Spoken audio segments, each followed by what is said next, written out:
All right, this is Jay with Organic Money. All right, tonight we're gonna do something different, man. So I got a son. He's in college. A lot of people might not know, but he's a sophomore in college, and he asked me a lot of questions about crypto. And he's always asking me great questions that I think a lot of the younger crowd can probably relate to and probably understand a little better. So I'm gonna bring him on tonight for a video. Come on, son. How you doing? Good. Yeah. Late night conversations with my son. So he's home for the Christmas break. We talk a lot about economics, what's going on in the world. He's kind of like his dad a lot. He loves history and loves to know what's going on in the world. So, I've been telling you about crypto for a long time, and I think I got you to buy crypto at like a bad time. It was a bad time, right before Sam Fried crashed the market. Okay, so okay. Oh, not right before, a few months before. Okay. About 6 months before. So you really started buying about a year ago, right before the SBF? 2022. Okay. So right before the FTX crash with Sam Bankman-Fried. Mm-hmm. So a lot of people might not know, but during that time, crypto had took a crash because, Sam Bankman-Fried had a lot of exposure to the crypto market, and a lot of people were scared and thought that, crypto prices was going to dump, which it really did because it was a lot of FUD going on as far as, if the prices is going to crash due to the heavy exposure they have on Bitcoin, and they had a lot of Solana. That's why, and one of my favorite coins that I told my son about was Solana. So, but I told you, Solana was a great coin. Mm-hmm. Even though it was going through this time, I said, what was I telling you during this time? You told me about more. I didn't trust it because I bought it and then Grayscale had dipped it. Oh, yeah, Grayscale. 80 to like 60s. And then after it got to 60s, he was like, buy. But I was like, I don't know if I want to buy. Yeah. Then it went down to like $12. I'm like, I don't trust it. And I was like, buy. So look at the price now. I should have bought it. Should have bought it $12. Yeah. So now that the case is over, fast forward, that the SBF case is kind of concluding, and a lot of people, like I said, it was worried it was going to dump a lot of Solana because SBF has a ton of Solana tokens, and they thought that was going to crash the price. But what ended up happening is they still holding on to those Solana tokens, so it hasn't crashed the price. So it gave a lot of people a lot more faith. And Sam is about to go to jail, so now that whole debacle is over. So now people in crypto can move over. So this year, 2023, we just seen Solana have one of its best performance, coming from that $10, $12 range up to $100 now. So it's 8 to 10x, throughout that year. So for those that were smart, buying even in the storm, I know the crypto storm was longer than it was supposed to be, and what I'm calling the crypto storm, son, is basically when prices go down. And a lot of people are upset, or they want to sell because they're scared because they're in a negative. Like kind of like you were, So and I told you the whole, which is smart, you did. You didn't buy, but you held it. Okay. So tell people about how you felt, like, cause we call it when crypto having skin in the game. Like, how did that feel? Was it easy? Was it rough? Like, did you feel awkward? Like. Seeing the prices fall, it was rough because I had the money in Solana and I had some Ethereum too, and they both dropped heavily. So it's like I don't want to buy more, dip again. But I held it in hopes it got better, and then when the run came, it ran. So I could now. Yeah. So now he's all smiles. So like what I told him now, he's kind of like a veteran crypto investor now because he got actually skin in the game. He went through his first crypto winter. Now we're coming out of that. So now, I'm gonna give you the time too. Like, there's a lot of stuff going on in the crypto space that you talk about on the side that we can talk about on the camera that might help some other people out. So if you have any crypto questions, let's go ahead and let's talk them out. There was news today that the Bitcoin ETF was approved, but that turned out not to be true. But you see that into the market. Yeah. So what happened was, it was a Twitter for the SEC. Mm-hmm. They said somebody hacked their account. So the SEC is the Securities and Exchange Commission. And they are the ones who actually is going to do the ruling on whether a Bitcoin ETF gets approved, right? So let's break down this whole thing. So what's a Bitcoin ETF? A Bitcoin ETF in short term is basically the paper version of Bitcoin. So a lot of people don't want to deal with having to have the wallet, having to store it, and things of that nature. So what they do, they'll buy the paper version on the market. A lot of people that have their money tied up in annuities and different financial institutions, they cannot access crypto, right? Bitcoin is up 71 million%, right, in the last 15 years. And through those 15 years, Wall Street has not been able to access that that coin that a lot of people have been asking about. So these financial institutions, they just got tired of hearing their investors, requesting for Bitcoin and stuff like that. So they kind of looked into it. They seen the prices go up. It's a saying that when small time investors miss the boat, they just miss it. But when Wall Street missed the boat, they pull the thing all the way back. And that's kind of what we're seeing right now with crypto. Prices had went down. A lot of financial institutions started, like JP Morgan and them, they started having more exposure. Kathy Woods, they end up having like more exposure, started buying Bitcoin, and people started seeing their gains. Some banks was even buying crypto, and it showed on their balance sheet because they had a lot of banks was in trouble, as far as financially, due to, deposits and stuff of that nature. They had a lot of deposit issues. So the ones that invested in crypto ended up having like a better profit margin. So that gave a lot of people in Wall Street the green light that, hey, let's go and invest in this cryptocurrency. So then this is how the ETF came about, because the ETF stands for Exchange Traded Fund. It's basically a derivative of what the real thing is. So like you have a gold and silver ETF. You know what I mean? So it's the same thing. And I'm not sure if you've seen it, but the anticipation for a Bitcoin ETF is way higher than that of gold and silver. So that just goes to show you how much the FOMO, how much people are really looking forward to this. So with the ETF, how much do you expect the whole market to go up when that actually, or if that actually happens? Well, an ETF is like what, $10 trillion market. So this is my thing. This is why I want all of us to understand how important crypto is, because I really think this is the wealth transfer that no one's really talking about. They're gonna call it the wealth transfer after it's over. This is like modern day gold rush, right? So I'm gonna break it down to you. So the crypto market right now is like 1.6 trillion, right? So the ETF market alone is like 10 trillion. But then you have BlackRock, who control assets of over like 7 trillion. Then you have all these other financial institutions that just add on to that can bring the total to like 20 to 30 trillion, right? It's not all gonna come in at one time, but it possibly could. But you have that money that's gonna come into crypto. So if crypto is at 1.64 trillion market cap, and they put in, let's just say on the short end, 2 trillion flows into it, that's going to double the price of current crypto prices. You get what I'm saying? So instead of having like a $50,000 Bitcoin, you're gonna have an easily $100,000 Bitcoin. And Bitcoin doesn't have, it's not like the US dollar, you can just keep printing it out.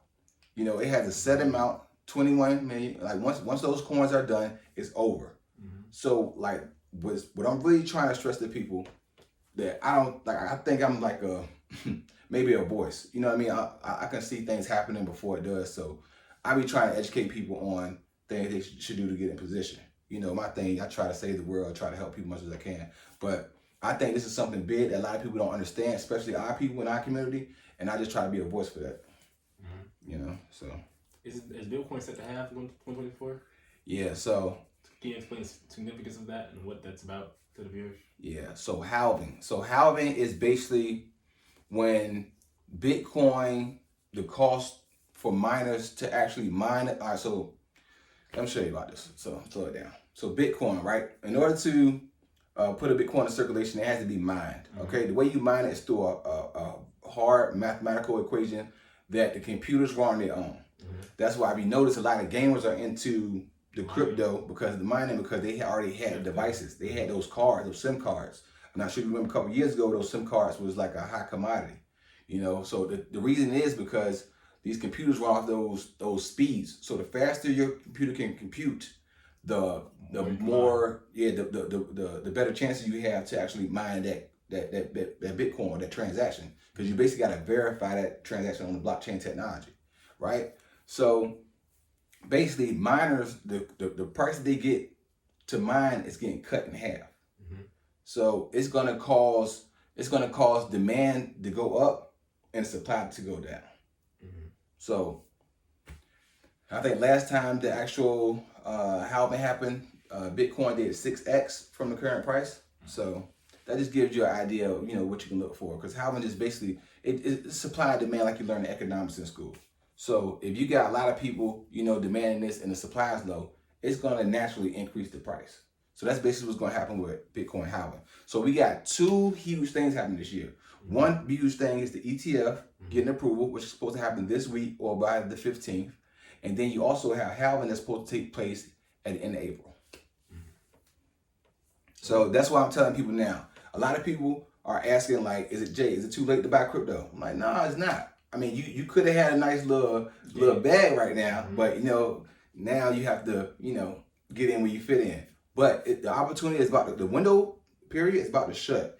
Once these trillions of dollars fall into crypto, prices are going to go through the roof, and it's going to be too much for a lot of people to get in. A lot of people think Bitcoin is expensive now, but another thing I want to stress, like, you don't have to buy a whole Bitcoin. You can have $20 and invest in Bitcoin. If Bitcoin goes up by 10%, then your $20 goes up by 10%. So instead of having 20, you got $22, if my math's correct. You know, so this is the stuff that our people needs to understand. Like, cause put your money to work. Put your money to work, man. Cause like I'll tell you, like, our dollar is dying.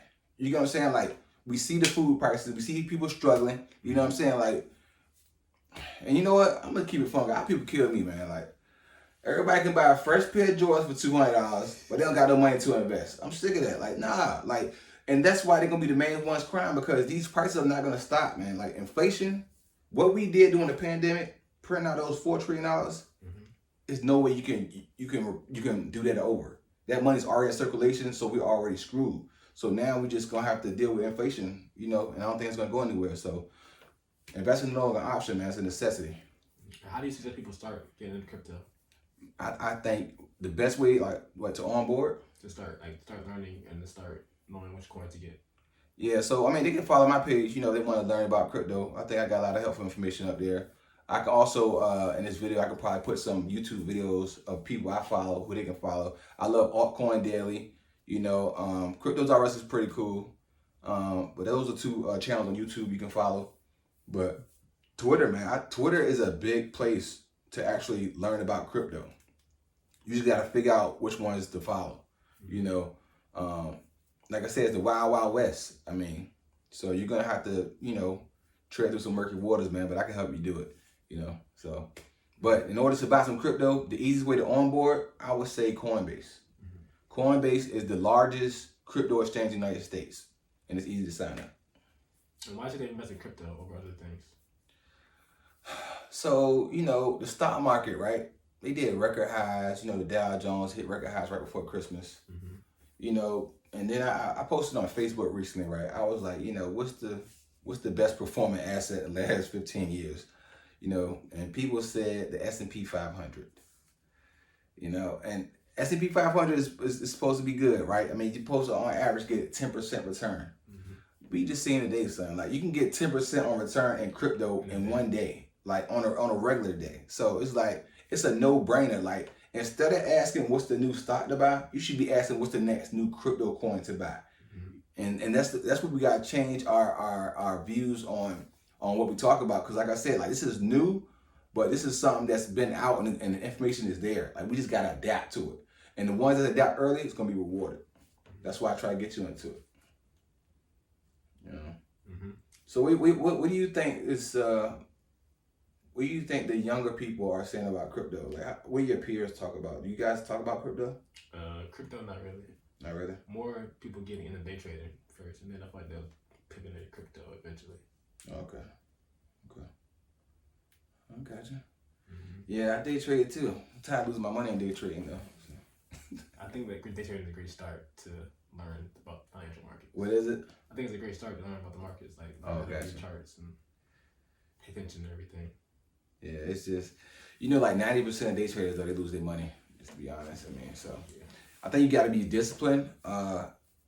With me, I'm keep it funky. Like, them stops, like, I don't put my stops in fast enough, you know, and then, like, you can lose 10%. It's like, all right, I'm gonna wait till it bounce back up, and then it never bounces up, then you end up losing all your money. So if you don't put those stops in, man, you know, a stop is basically when, hey, once I lost 10%, I'm gonna sell, and I'm not gonna lose any more money. That's basically what a stop. It's called stop loss. That's what a stop loss is. And with day trading, you have to be able to use those instruments, and you have to use them fast because you want to get in at a certain price point, and you have to have like different type of OCOs, what they call it, okay to cancel, something like that. And you have to have those set up when you put in the order, and it's a lot when you trying to, you know, put in your actual order to buy that stock for day trading. But yeah, I think a lot of people can make money off of it, but the majority don't. But see, that's what I'm saying with crypto. Crypto, you can just let it ride. Another thing I'm gonna say with crypto, you should take profit. You should have a plan. Just like with day trading, you should have a plan. Okay, I'm gonna enter at this price. I'm gonna exit at this price. Okay, I'm looking for 8% return, and I'm just trying to get 8% every day. Like, have a plan when you buy crypto, because prices not gonna always go high. Once they hit an all-time high, eventually it's gonna go back down. So it's okay to take profits while the price is going up. You know, and I just think crypto is already proven itself over the last 15 years. It's the number one asset over the last 15 years over gold, silver, stock, real estate, you name it. It's the best. I know real estate prices have been crazy, but nothing has outdid Bitcoin and crypto in the last 15 years. So you just gotta go with what's winning. Yeah. All right, man. I think that's good enough for now, man. I mean, maybe you continue this when you go back to school, but I just wanted to bring the son in. He has a lot of questions. He get me going. Sometimes I need people to ask questions or just to get me thinking. So stay tuned for more, man. This is Jay with Organic Money. This is Lil J. We out. Peace.